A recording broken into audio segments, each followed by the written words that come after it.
Yeah, good day to everyone, and thank you for the RSU for giving me an opportunity presenting this paper. And good afternoon to our dear moderator and also to our keynote speakers and to all of the participants here and presenters.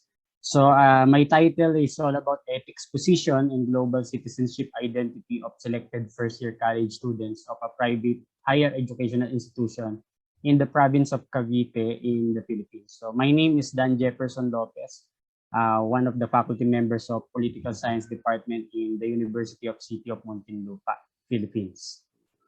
Let me just show you the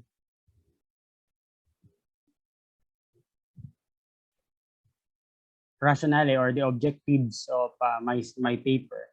So the purpose of this study is to determine if there is a significant relationship between the level of ethics position and extent of global citizenship. So the purpose of this study is first to measure the ethics position, which is actually derived from the ethics position theory of Donaldson, which is actually I'm going to measure first the idealism level and the relativism level of the respondents. And then after that, I will be doing a correlation study. I've done a correlation study to link that with the extent of global citizenship. That is why the main field of my study is all about ethics and globalization, because as we all know, here in the Philippines, we are actually implementing as a required subject to study globalization.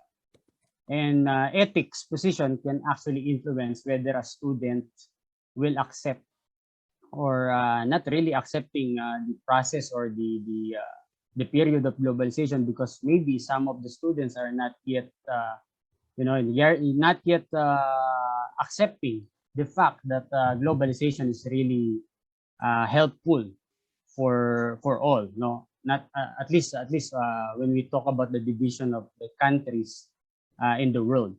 And the second purpose is that this will be helpful for generation of additional knowledge in the field of ethics and globalization.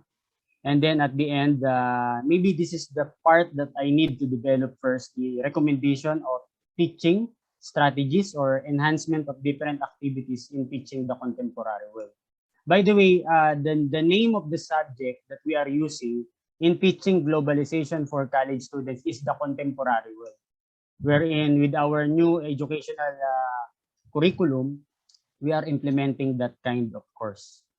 And then for the methodology, of course, the theory that I've used to explain this study is first the ethics position by Donaldson, wherein you have to measure first the idealism level and relativism level, wherein the idealism, people are actually believing on a moral principle or a universal moral principle, while relativism is that they are not actually agreeing that there is a universal moral objectives or principle. That is why when you talk about ethics, it's about your standards of morality. And then the world culture theory, wherein the people are developing in the process of globalization, they want to accept the fact that they are part of a single community. And for the questionnaires or the research instrument that I've used, this is a more of qualitative study. So it's a qualitative analysis wherein I use standardized questionnaire derived from the ethics position questionnaire, EPQ by Donaldson, and global citizenship scale to measure the citizenship identity by Stephen Raisin. So these two questionnaires are actually derived from the measurement instrument for social sciences studies. And then for statistical treatment to measure and to find the correlation, I use Spearman rank order, which is actually non-parametric test, because of course the number of the sample size, the respondents actually failed the test in skewness and kurtosis measurement, wherein the test of normality is not actually normal.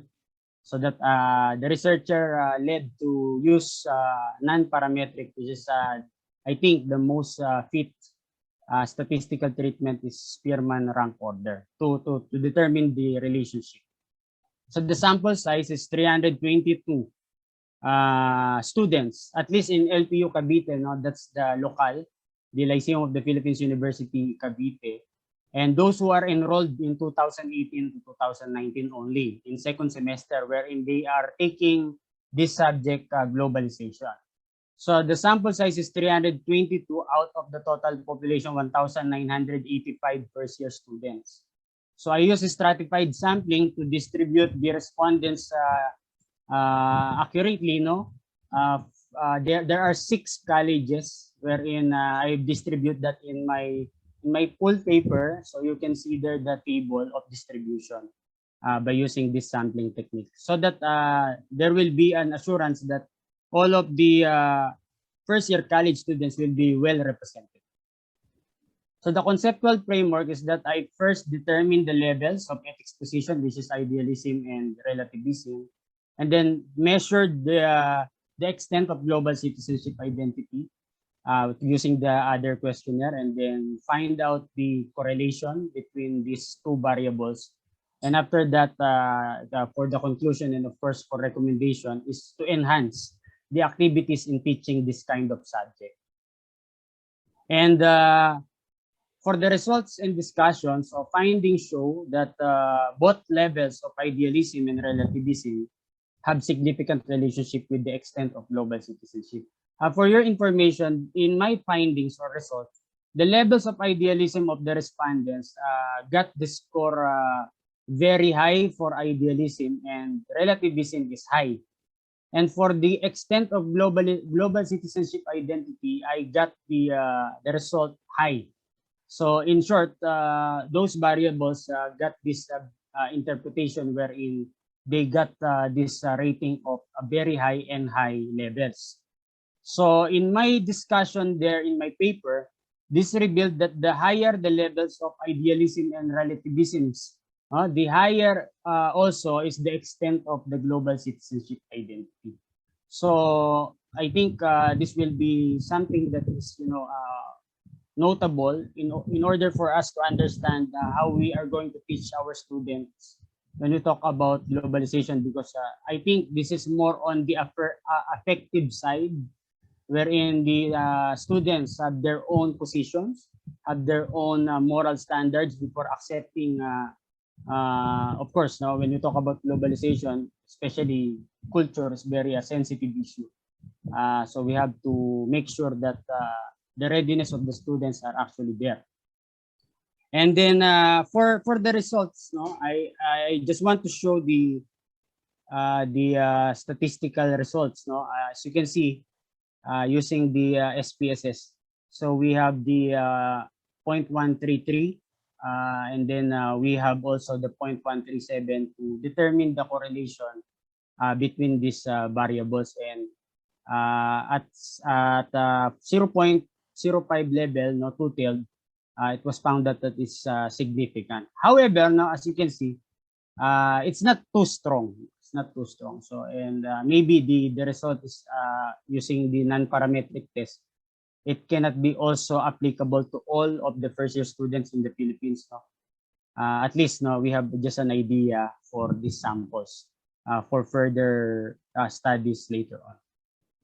And then for my conclusion and recommendation, so the correlation test revealed that both levels of idealism and relativism have significant relationship with the extent of global citizenship identity of the respondents.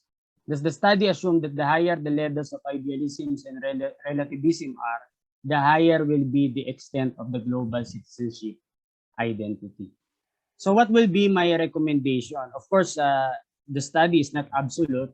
There are some limitations, and we have still to make some improvement about the result. So it is therefore recommended that the higher education institution, at least in the college level, offering the course contemporary work, should design activities and instructional strategies that will increase the level of idealism and relativism of students, at least for their awareness, no, and to develop their acceptance when it comes to the world culture and of course the global setting, to effectively realize the objective of enhancing the global and cultural awareness skills of the 21st century learners. as well as to accept the concept of global citizenship. And as you can see in my study, it's only quantitative. Some of the advisors and also the after consultation with some experts, they are telling me that it's better for us to augment the argument with qualitative data, wherein we can actually make some interview or a focus group discussion from the students to really determine what is their comments and feedbacks about studying globalization at the present period of their academic life. Okay, so that will end up my presentation. It's just only a short presentation. For this is the last. Thank you very much. Yeah, thank you so much for your research presentation. Okay, on ethics. So the floor. Let's discuss or share our experience on ethics and global citizenship here together before we end the session today successfully. Okay. Any ideas or any comments on this area of research? So let's share here together. We still have time. Right Dr. now. Roshan, please go ahead. I will add something after that. Okay, good. Thank you, Dan. It's an interesting one. Interesting one in the sense, because it's Cavite is in Luzon, right?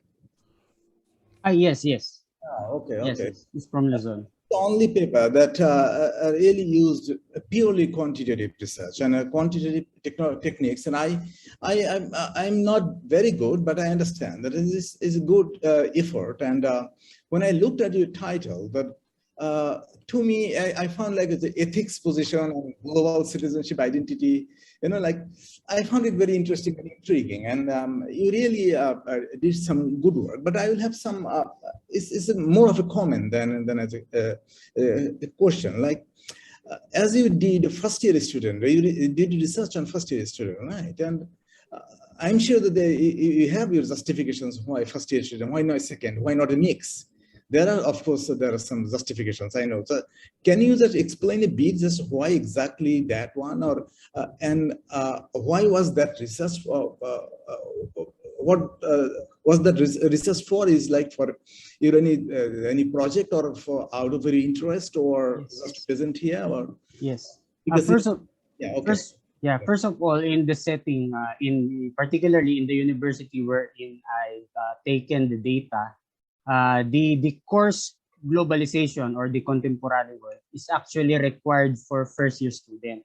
And for your information, in our country, that particular period, those first year students are the first graduates of the K-12 program in the Philippines, wherein I need to intentionally choose those first year students because they are the first one to take that said course contemporary. Okay, that's interesting. But how big is the university? Because your population is 1985. It means first year student 2000. Yeah. It's 1,985 first year students. It's big, first year. And you got your sample 322. How